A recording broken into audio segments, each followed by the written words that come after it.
घमंड तो मेरे भाई महाभारत में अर्जुन का नहीं चला तो बाकियों का क्या भी है ना। जब कुछ चीज़ें आपके अंदर नॉलेज आए, थोड़ा सा अगर नॉलेज आए तो वहाँ उछलना मत शुरू करिए, कूदना मत शुरू करिए, अपने आप को दिखाना मत शुरू करिए। यूँ समझ लीजिए कि अभी सीखने की बहुत ज़्यादा उम्र है, बहुत कुछ सीखना बाकी है, अभी तो आप कुछ भी नहीं है। तो आज का मैं एक छोटा सा व्याख्या आपको बताता हूँ। एक बच्चा हमारे ऑफलाइन में आया और वो डेली डाउट पूछता है, ठीक है, लेकिन पिछले कुछ समय से उसके लक्षण मुझे सही नहीं लग रहे थे। लक्षण इसी वजह से सही नहीं लग रहे थे क्योंकि इंसान जब थोड़ी सी तैयारी करना शुरू नहीं करता है ना, उसके अंदर एटीट्यूड आ जाता है, ईगो आ जाता है, घमंड आ जाता है, ठीक है। और एटीट्यूड, ईगो और घमंड आ जाता है ना, फिर वहाँ पर इंसान का पतन होना शुरू हो जाता है मेरे भाई। उस बच्चे के अंदर 4 सवाल करने के बाद इस लेवल का कॉन्फिडेंस आ जाता है कि बाकी बच्चों को यूँ समझना शुरू करेगा, अरे तुम कुछ नहीं हो हमारे आगे, हम ही स्टार आदमी हैं, ठीक है। तो यहाँ पर एक छोटी सी बात बोलना चाहूँगा मेरे भाई, चाहे वो सिर्फ उस बच्चे का एग्जाम्पल लेके मैं आपको ये बात कह रहा हूँ क्योंकि वो आप रिलेट कर पाओगे उस बात को लेकर। ऐसे तो कई सारे लोग अभी घमंड में चकना मतलब ऊपर ही चढ़े जा रहे हैं, ईगो एटीट्यूड भर भर के सर चढ़ के बोल रहा है। तो एक छोटी सी बात ध्यान रखना कि घमंड तो मेरे भाई महाभारत में अर्जुन का नहीं चला तो बाकियों का क्या चलेगा। अर्जुन जो कि इस दुनिया के सबसे बड़े धनुर्धर थे, ठीक है, उनसे ज़्यादा धनुष की कला किसी को नहीं थी मेरे भाई। एकलव्य को भी थी, कर्ण को भी थी, बहुत लोगों को थी, लेकिन जो इतिहास में माना जाता है वो ही मैं कह रहा हूँ। उनका घमंड टूट गया। याद है एक बार महाभारत की एक छोटी सी व्याख्या मैं आप लोगों से शेयर करता हूँ।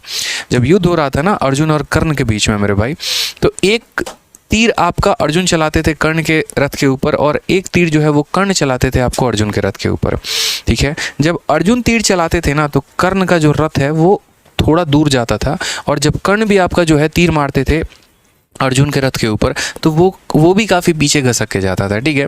लेकिन वहाँ पर जो हमारे वासुदेव थे, जिनको मैं सबसे बड़ा अपना मेंटोर मानता हूँ, लोग पूछते हैं कि सर आपके लिए सबसे बड़ा मोटिवेशनल स्पीकर कौन है, गुरु कौन है, तो मेरे लिए तो वासुदेव हैं, ठीक है, श्री कृष्ण है मेरे भाई यहाँ पे। तो वहाँ पर कृष्ण जो है वो हर बार तारीफ़ कर रहे हैं और किसकी तारीफ़ कर रहे हैं, तो कर्ण की तारीफ़ कर रहे हैं। तो फिर वहाँ पर अर्जुन नाराज़ हो जाते हैं, बोलते वासुदेव क्या कर रहे हैं आप, ये आप हमको डिमोटिवेट किए जा रहे हैं, ठीक है। मैं भी तीर चला रहा हूँ, उनका भी रथ पीछे जा रहा है, लेकिन मेरा जब रथ पीछे जाता है ना तो आप उनकी तारीफ करते हैं, ऐसा आप क्यों कर रहे हैं।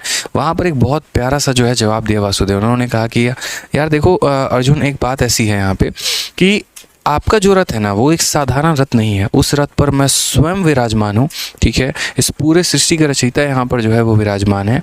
आपके रथ पे जो ध्वज लगी हुई है ना उस पर हनुमान जी विराजमान है। आपके पहियों को जो है ना वो शेषनाग ने घेर रखा है, ठीक है, उस पर शेषनाग ने अपनी पकड़ बना रखी है। फिर भी सोचो कि वो इंसान आपके रथ को इतना पीछे ढकेल दे रहा है और उसका जो रथ है ना वो बहुत मामूली रथ है और आप उसको पीछे ढकेल कर अपनी वाहवाही लूटना चाह रहे हो। वहाँ पर उसी समय उसी क्षण यहाँ पे अर्जुन का घमंड टूटता है, उसको समझ में आता है कि वो गलती कर क्या रहे थे और तब उसके बाद जो है अपने मन से, अपने तन से और ऊपर काम कर रहे होते हैं और उसके बाद तब जो है वो युद्ध की और प्रयास करते हैं। तो मैंने कहा ना कि अर्जुन का भी घमंड महाभारत में नहीं रहा तो किसी और का क्या ही रहेगा। तो कभी भी है ना, जब कुछ चीज़ें आपके अंदर नॉलेज आए, थोड़ा सा अगर नॉलेज आए तो वहाँ उछलना मत शुरू करिए, कूदना मत शुरू करिए, अपने आप को दिखाना मत शुरू करिए। यूँ समझ लीजिए कि अभी सीखने की बहुत ज़्यादा उम्र है, बहुत कुछ सीखना बाकी है, अभी तो आप कुछ भी नहीं है।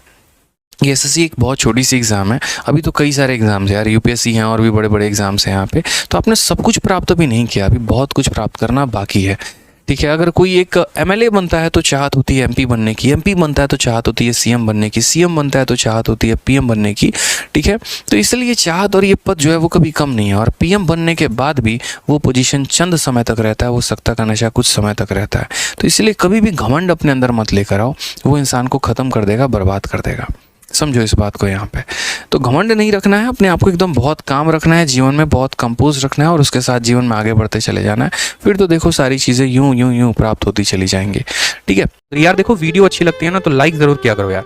आप लोगों के लाइक से बहुत मोटिवेशन मिलती है, बहुत हिम्मत मिलती है और पढ़ाने की और अच्छा करने की और बढ़िया कंटेंट लेकर आने की, और साथ में वीडियो को हर जगह पे शेयर भी किया करो।